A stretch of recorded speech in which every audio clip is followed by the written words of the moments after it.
കൂപ്പുകരങ്ങളോടെ കണ്ണു തുറന്ന് തമ്പുരാനെ കണ്ട് ഒത്തിരി സ്നേഹത്തോടെ ഒരപ്പൻ ഒരു കുഞ്ഞിനെ ചേർത്ത് പിടിക്കുന്ന ഒരു സ്നേഹമുണ്ടല്ലോ. ഒരമ്മ ഒരു കുഞ്ഞിനെ മാറോട് ചേർത്ത് പിടിക്കുന്ന ഒരു സ്നേഹമുണ്ടല്ലോ. അതേ സ്നേഹത്തോടെയാണ് ഈശോ നമ്മളെ ചേർത്ത് പിടിക്കുന്നത്. ആ സ്നേഹത്തിൻ്റെ അനുഭവത്തിൽ നിന്നുകൊണ്ട് ഈശോയെ ആരാധിച്ച് നമുക്ക് പ്രാർത്ഥിക്കാം. പരിശുദ്ധ പരമ ദിവ്യകാരുണ്യ നാഥനായ ഈശോയ്ക്ക് എന്നേരവും ആരാധനയും സ്തുതിയും പുകഴ്ചയും ഉണ്ടായിരിക്കട്ടെ. കണ്ണുകൾ തുറന്ന ദിവ്യകാരുണ്യത്തിലേക്ക് നോക്കാം. എത്ര സുന്ദരമാണ് കർത്താവിൻ്റെ മുഖം. ഈ ദിവ്യകാരുണ്യത്തിൽ ശോഭയേറിയ മുഖവുമായി നമ്മുടെ കർത്താവ്.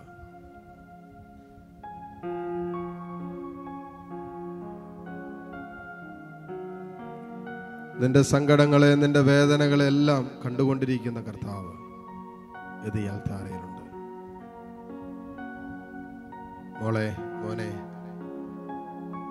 എന്താണ് നിന്റെ സ്വകാര്യ ദുഃഖം? കുടുംബത്തിന്റെ ദുഃഖമല്ല, വീട്ടുകാരുടെ പ്രശ്നമല്ല, മറ്റുള്ളവർക്ക് നിന്നെ കുറിച്ച് അറിയാവുന്ന പ്രശ്നമല്ല. എന്താണ് നിന്റെ ദുഃഖം? സ്വകാര്യ ദുഃഖം. ആരോടും പറഞ്ഞിട്ടില്ല, ആരോടും പങ്കുവെച്ചിട്ടില്ല. പങ്കുവെക്കാൻ ആരുമില്ല, ആരും നിന്നെ കേൾക്കാനുമില്ല. പങ്കുവെച്ചിട്ടും വലിയ കാര്യമൊന്നുമില്ല എന്ന് ഒരുപക്ഷെ നിന്റെ മനസ്സ് പറഞ്ഞിട്ടുണ്ടാകാം. ഇവരോടൊക്കെ ഇത് പറഞ്ഞിട്ട് എന്ത് കാര്യം? എത്ര വട്ടം പറഞ്ഞതാ? അങ്ങനെ ചില സ്വകാര്യ ദുഃഖങ്ങൾ നീ കൊണ്ട് നടക്കുന്നില്ലേ? ഒരുപക്ഷെ നീ ആയിരിക്കുന്ന, നീ വസിക്കുന്ന ഭവനത്തിൽ നിന്നും ഭവനാംഗങ്ങളിൽ നിന്ന് തന്നെയാകാം നീ ഒത്തിരിയേറെ തിക്ത അനുഭവങ്ങൾ അനുഭവിക്കുന്നത്. പുറത്തേക്കൊന്നും പോകണ്ട.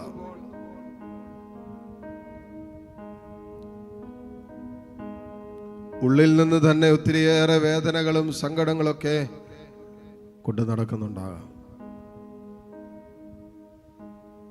സ്വന്തം അപ്പനാകാം നിന്നെ വേദനിപ്പിക്കും, നിന്റെ അമ്മയാകാം, ജീവിത പങ്കാളിയുടെ മാതാപിതാക്കളാകാം നിന്റെ വേദനയുടെ കാരണം. ഒരുപക്ഷെ നിന്റെ തന്നെ നൽകപ്പെട്ട ജീവിതത്തിന്റെ ചില അനുഭവങ്ങളുമായിട്ട്, സാഹചര്യങ്ങളുമായിട്ട് ഒത്തുചേർന്ന് പോകാൻ പറ്റാത്തതാകാം നിന്റെ സ്വകാര്യ ദുഃഖങ്ങൾ. അല്ലെങ്കിൽ നിന്നെക്കുറിച്ച് തന്നെ ഒരു മതിപ്പില്ലാത്ത അവസ്ഥയാകാം. നിന്റെ സൗന്ദര്യം, നിന്റെ കഴിവ്, നിന്റെ സ്വരം, നിന്റെ ജീവിതവുമായി ബന്ധപ്പെട്ട് പല മേഖലകളിൽ നിന്റെ നിറം, ഇതൊന്നും നീ ഇന്നും അംഗീകരിച്ചിട്ടില്ല, അക്സെപ്റ്റ് ചെയ്തിട്ടില്ല. ഇതൊക്കെയാകാം ഒരുപക്ഷെ നിന്റെ മുറിവിന്റെ കാരണം, നിന്റെ സ്വകാര്യ ദുഃഖം. അല്ലെങ്കിൽ നിന്റെ മക്കളെ നിന്നെ മനസ്സിലാക്കുന്നില്ലല്ലോ എന്നുള്ള വേദന ഉള്ളിലുണ്ടാകാം. പക്ഷെ പ്രായമൊക്കെ ആയി കഴിഞ്ഞവരുണ്ടെങ്കിൽ അവരുടെ വേദന ഒരായുസ് മുഴുവനും നഷ്ടപ്പെട്ടു പോയല്ലോ എന്നുള്ള ഭാരം പേറുന്നവർ ഇതിനകത്തുണ്ടാകാം. കാരണം എന്താ? ഒരു ആയുസ്സിന്റെ അധ്വാനത്തിന്റെ ഫലമൊന്നും മക്കളിൽ നിന്ന് കിട്ടണില്ല. ആർക്കു വേണ്ടിയാണോ ഒരു ആയുഷ്കാലം മുഴുവനും ജീവിച്ചതും, ജീവിച്ചു തീർത്തതും, കഷ്ടപ്പെട്ടതും, അധ്വാനിച്ചതും, അതിനനുസരിച്ചുള്ള ഫലമില്ല. നമ്മൾ പറയില്ലേ, നമ്മള് കപ്പയ്ക്കൊക്കെ വളമിടുമ്പോ സമയാസമയം വളമിട്ട് അതിൻ്റെ കളകളൊക്കെ പറിച്ചു കളഞ്ഞ് വാരം കോരിയൊക്കെ ഇട്ടിട്ട് കപ്പ പറിക്കുമ്പോൾ അതിനകത്ത് അധികമൊന്നും ഇല്ലെങ്കിൽ നമ്മൾ പറയും പ്രതീക്ഷിച്ചത്ര വിളവ് കിട്ടിയില്ലെന്ന് പറയും. പ്രതീക്ഷിച്ചത്രയും കിട്ടിയില്ല എന്ന് പറയുന്ന പോലെ തന്നെയാണ് മക്കളെ വളർത്തി വലുതാക്കി ചോര നീരാക്കി പണിയെടുത്ത് കഷ്ടപ്പെട്ട് അധ്വാനിച്ചിട്ട് അവസാനം പ്രതീക്ഷിച്ചത്, എക്സ്പെക്ട് ചെയ്ത് കിട്ടിയില്ലെങ്കിൽ അത് തന്നെ ഒരു ഭാരമായി അനേകർക്ക് മാറും. അങ്ങനെ ഭാരം പേറുന്നവരുണ്ടാകും. ഇങ്ങനെയുള്ള അനുഭവങ്ങളിലൂടെ കടന്നു പോകുന്ന ഒത്തിരി മക്കൾ ഇതിനകത്തുണ്ട്. മക്കളെ, ഇത് വലിയൊരു ഭാരമാണ്, ഇത് വലിയൊരു സങ്കടമാണ്. അതിന് കാരണം യു എക്സ്പെക്റ്റഡ് സംതിങ്. നീ എന്തൊക്കെയോ പ്രതീക്ഷിച്ച് സ്നേഹം കിട്ടുമെന്നോ, അംഗീകാരം കിട്ടുമെന്നോ, മനസ്സിലാക്കുമെന്നോ, മരുന്ന് മേടിച്ച് തരുമെന്നോ, നോക്കൂന്നോ, എന്തൊക്കെയോ നീ പ്രതീക്ഷിച്ചു. You expected something. അതുകൊണ്ടാണ് നീ സങ്കടത്തിൽ കിടക്കുന്നത്. അതുകൊണ്ട് എന്നെ ശ്രവിക്കുന്ന എൻ്റെ സഹോദരി സഹോദരങ്ങളെ, കൂടപ്പിറപ്പുകളിൽ നിന്നോ, വേണ്ടപ്പെട്ടവരിൽ നിന്നോ, കൂടെ വസിക്കുന്നവരിൽ നിന്നോ ഒന്നും ഡോണ്ട് എക്സ്പെക്ട് എനിത്തിങ്. ഒന്നും പ്രതീക്ഷിക്കാതെ തമ്പുരാൻ തരുന്ന സ്നേഹത്തെ മാത്രം പ്രതീക്ഷിച്ച് ജീവിച്ചോ, സങ്കടപ്പെടേണ്ടി വരില്ല, നിരാശപ്പെടേണ്ടി വരില്ല. ദൈവം മാത്രമേ എന്നെ സ്നേഹിക്കാൻ ഉണ്ടാകുള്ളൂ എന്നും, ദൈവത്തിന്റെ സ്നേഹത്തിന് മാത്രമേ എന്നെ വീണ്ടെടുക്കാൻ പറ്റുള്ളൂ എന്നും, ആ സ്നേഹം മാത്രമാണ് വഞ്ചിക്കാത്ത സ്നേഹമെന്ന്, നിലനിൽക്കുന്ന സ്നേഹമെന്നും തിരിച്ചറിയുന്നിടത്ത്, ആ സ്നേഹത്തിന്റെ ആഴമറിയുന്നിടത്ത് ബാക്കി സ്നേഹങ്ങൾ നമ്മൾ ഏൽപ്പിക്കുന്ന മുറിവുകൾക്ക് സൗഖ്യം തരാൻ യേശുവിന്റെ സ്നേഹത്തിന് പറ്റും. യേശുവിന്റെ ആ സ്നേഹത്തിലേക്ക് നിങ്ങൾ അനുഭവിക്കുന്ന എല്ലാ മുറിവുകളെയും ഒന്ന് സമർപ്പിച്ച്,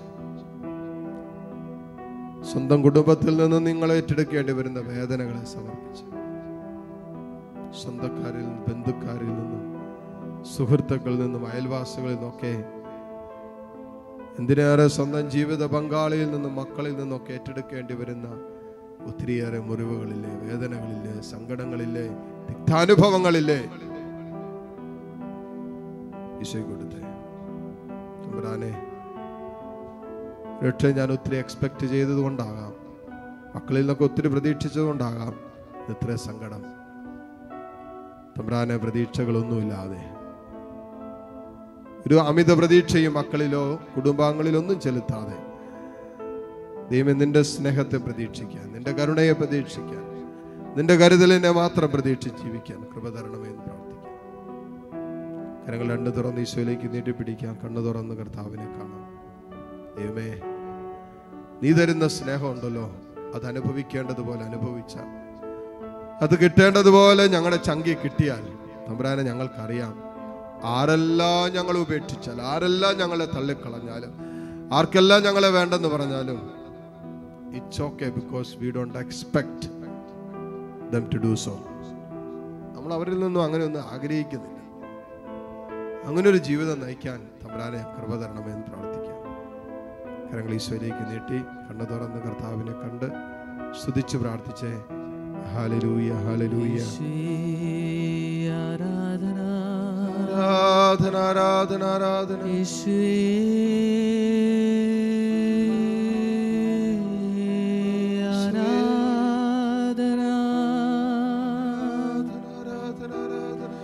ഇത്രയും നാളും ദൈവമേ നിൻ വഴി എത്രയോ അജ്ഞാതമായിരുന്നു. രക്ഷയായി നീ വന്നില്ലായിരുന്നെങ്കിലൻ ജീവിതം കൂരിരുളായിരുന്നു. ഞാൻ അത്ര നിരാശനായി തീർന്നിരുന്നു. മിത്രമായി നീ എന്നെ തേടി വന്നു. മനസ്സു തുറന്നൊന്നു പങ്കുവച്ചു. തിരുമുറിവിൽ നോക്കി ഞാൻ ആശ്വസിച്ചു. മിഴിനീരുമായ്ക്കും സ്നേഹമേ നിൻ തിരുമാറിൽ നിൻ മുഖം ചേർത്തു വച്ചു. മനസ്സിൻ്റെ ഭാരങ്ങൾ ഇറക്കി വെച്ചു. മനസ്സു തുറന്നൊന്നു പങ്കുവച്ചു. തിരുമുറിവിൽ നോക്കി ഞാൻ ആശ്വസിച്ചു. മിഴിനീരുമായ്ക്കും സ്നേഹമേ നിൻ തിരുമാറിൽ എൻ മുഖം ചേർത്തു വച്ചു. മനസ്സിൻ്റെ ഭാരങ്ങൾ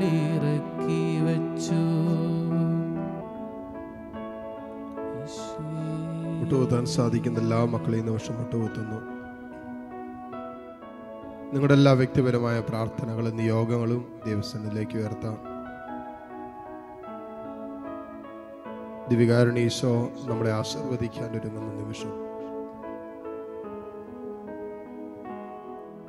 യേശുവിൻ്റെ കരുണയാണല്ലോ, യേശുവിലൂടെ വെളിപ്പെട്ട കരുണയാണല്ലോ ഓരോ നിമിഷവും നമ്മൾ അനുഭവിക്കുക. തമ്പുരാനെ,